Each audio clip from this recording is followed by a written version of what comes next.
Three stories. Three terrifying tales that dance on the razor's edge between reality and nightmare.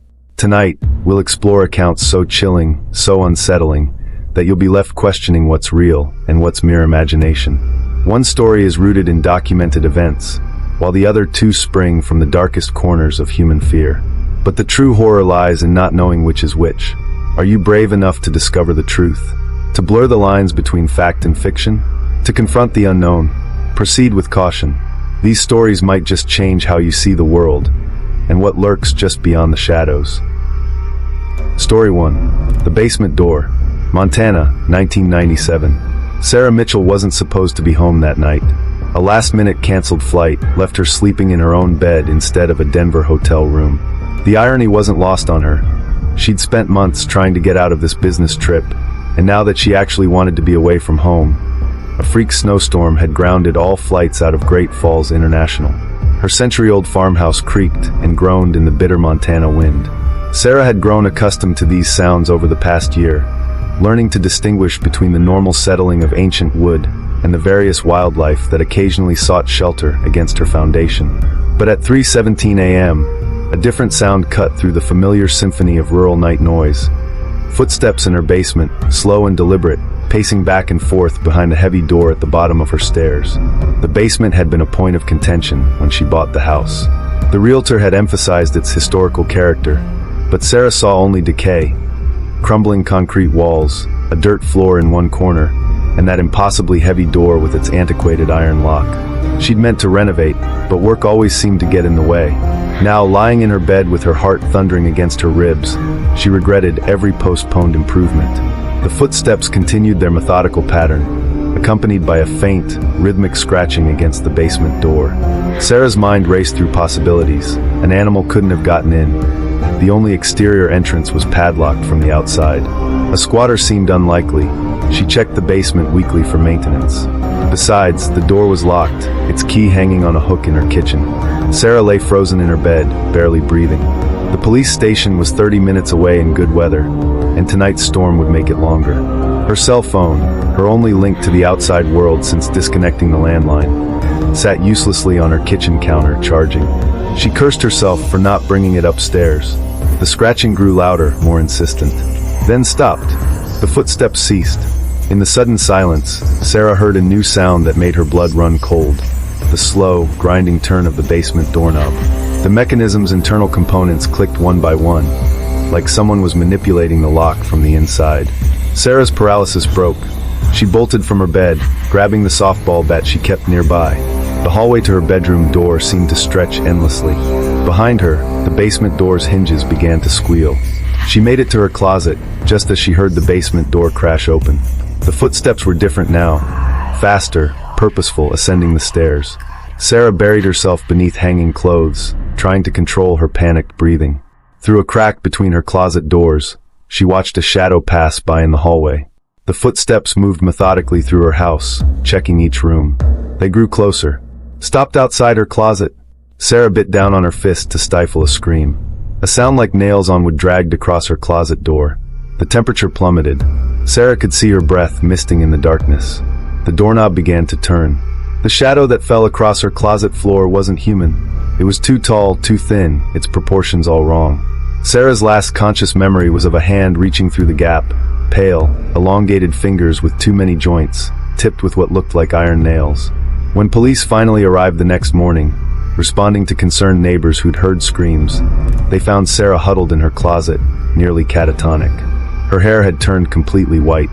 The basement door was still locked from the outside, exactly as she'd left it, but on the inside of the door, deep scratch marks formed a distinct pattern, like words in a language no one could identify. On the concrete floor below, investigators found dozens of footprints in the dust, all leading toward the door, none leading away. The case remains unexplained. Sarah never recovered enough to provide a coherent statement. She lives in a care facility now, where she spends her days drawing the same pattern over and over. The exact pattern found scratched into her basement door. The only words she speaks are iron nails and wrong fingers. The house stands empty. Potential buyers report a strong aversion to the basement, though they can't explain why. Local kids swear they sometimes see lights down there at night, and on particularly quiet evenings, you can hear something pacing behind that heavy door, its iron nails scratching out messages in an unknown tongue. Story 2. The Last Voicemail. Chicago, 2018. The voicemail that destroyed Detective James Cooper's career started like any other. "Hi Dad, it's me," his daughter Amy's voice said, slightly distorted by poor reception. "I'm at Grandma's house. Can you come pick me up early? Something's wrong." The timestamp showed 4:48 p.m., June 15th, exactly 3 hours after Cooper had identified Amy's body at the city morgue. The cognitive dissonance of hearing his dead daughter's voice nearly broke him. He played it again, and again.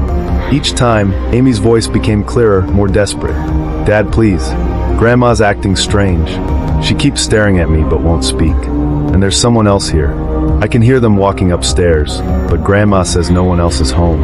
Cooper knew his mother had been alone that day. She'd been alone for the past 6 years, ever since his father's death.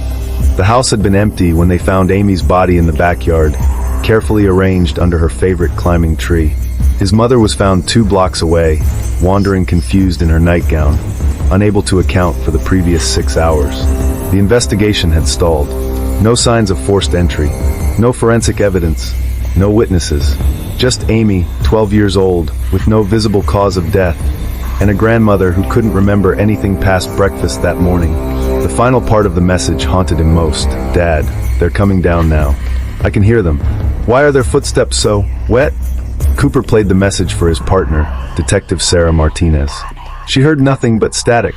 The tech department found no record of any calls to Cooper's phone that day, but he kept playing it, analyzing every word, every breath, every background noise. He began spending nights at his mother's house, sleeping in Amy's old room, which had become a shrine of stuffed animals and school artwork. Each night at 4:48 p.m., his phone would ring.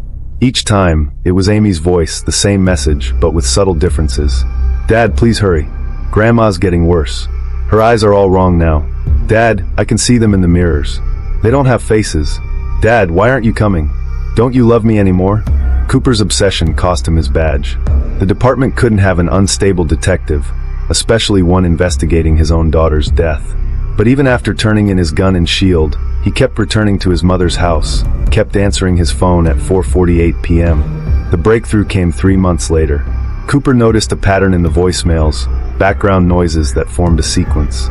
Playing them in order revealed coordinates. They led to an abandoned well on the outskirts of town, filled in decades ago. When they dug it up, they found evidence of old crimes, dozens of them. Children going back 50 years, each buried with a small silver mirror, each killed on June 15th. Cooper's mother couldn't have done it. The timeline was impossible. But when Cooper drove to her house that night, he found wet footprints leading down the stairs. They ended at his mother's bedroom, where she sat rocking in her chair, smiling at an empty corner, speaking softly to someone who wasn't there. In her hands was a small silver mirror, its surface black with age. And from somewhere upstairs came the sound of footsteps, moving with a strange, wet rhythm. Cooper's body was found 3 days later in Amy's room, surrounded by her stuffed animals. The coroner listed his cause of death as heart failure, but couldn't explain the expression of absolute terror frozen on his face, or why his phone kept ringing at 4:48 p.m., playing nothing but static and what sounds like distant, childlike laughter. His mother still lives in the house. Sometimes neighbors hear her talking to someone upstairs. She tells visitors not to worry about the wet footprints on her stairs. It's just Amy and her friends coming down to play. They're such good children, she says. They never age. They never leave. And they're always so happy to welcome new friends into their games. Story 3. Room 733. Mercy General Hospital, 2022. The incident in room 733 became the most thoroughly documented case of unexplained phenomena in medical history. Over 3 weeks, 17 different patients were admitted to the room. Each developed the same symptoms within hours: elevated heart rate, extreme anxiety, and reports of a figure standing in the corner, visible only in their peripheral vision. Dr. Elena Santos had worked at Mercy General for 15 years, building a reputation for rational thinking and empirical observation. She dismissed the first few reports as medication-induced hallucinations. The 7th floor was primarily for post-operative recovery, and many patients were on strong painkillers. But as the pattern repeated with each new admission, she began documenting the phenomena with scientific rigor. Patients described the figure identically, despite having no contact with each other. It was tall, nearly touching the ceiling, with proportions that seemed to shift when viewed indirectly. Most disturbing was its behavior. It would remain motionless for hours, then slowly approach their beds between 2 a.m. and 4 a.m., always stopping just out of direct sight. Several patients described feeling ice-cold hands on their faces. 3 suffered cardiac arrests at exactly 3:33 a.m. The hospital administration initially suppressed the reports, citing concern for their reputation. But when the night vision cameras caught it, denial became impossible. The footage showed a dark shape moving independent of shadows, its movement jerky and unnatural. During these recordings, temperature sensors showed the room dropping by 15 degrees Celsius. Dr. Santos discovered that room 733 had been part of the original hospital building from 1922. Historical records revealed a pattern of unusual deaths in that exact location. The most notable was Elizabeth Reeves, a nurse who disappeared during her night shift in 1947. The only clue was a handwritten note. "It wants to show me its face." The technical evidence mounted. Multiple cameras captured the figure. Audio recordings picked up whispers in an unidentifiable language. Equipment malfunctioned regularly, but always captured enough to confirm something was there. The hospital board attempted to suppress the footage, but copies leaked online. Frame-by-frame analysis revealed a humanoid figure with elongated limbs, its face always turned away from the camera. The final incident occurred on March 15, 2022. Patient Maria Delgado, recovering from routine appendix surgery, began screaming at 3:30 a.m. Night staff found her pressed against the ceiling, her body contorted impossibly. The security camera captured her descent. She didn't fall, but rather flowed down the wall like liquid, all while that figure stood watching from the corner. Most disturbing were the final frames from the last recording, where the figure suddenly turned toward the lens, revealing what appeared to be multiple rows of teeth in an impossibly wide smile. The camera melted, its memory card fused but somehow still readable. Room 733 was permanently sealed the next day. The official reason cited was routine renovation. But hospital staff still refused to walk that corridor alone at night, and security guards report hearing scratching sounds behind the sealed door, along with something that sounds almost like humming. Dr. Santos resigned shortly after, but continued her investigation privately. Her research led her to similar cases in hospitals worldwide, always in rooms numbered 733. Her last known communication was an email to a colleague. "I understand now. The numbers aren't a room designation. They're counting down." The hospital security system still records temperature drops outside room 733 every night at 3:33 a.m. The most recent maintenance report noted that the door's seal appears to be deteriorating from the inside, despite being reinforced monthly. And in the pediatric ward directly below, children sometimes wave to something in the corner of their rooms, saying it's the smiling nurse who wants to show them something. Last week, an elderly patient was mistakenly brought to the 7th floor. She commented that the number on the sealed door was wrong. "It's not 733 anymore," she said. "It's 732. Version 2 of 2. So to the reveal. The real horror? Room 733 is the true story. Based on documented hospital incidents, this tale of unexplained phenomena reveals how thin the veil between reality and nightmare can be. Which story chilled you the most? Was it the seemingly impossible voicemail, the mysterious basement encounter, or the hospital's dark secret? The line between fact and fiction is always closer than we think. Feel free to share your thoughts in the comments below.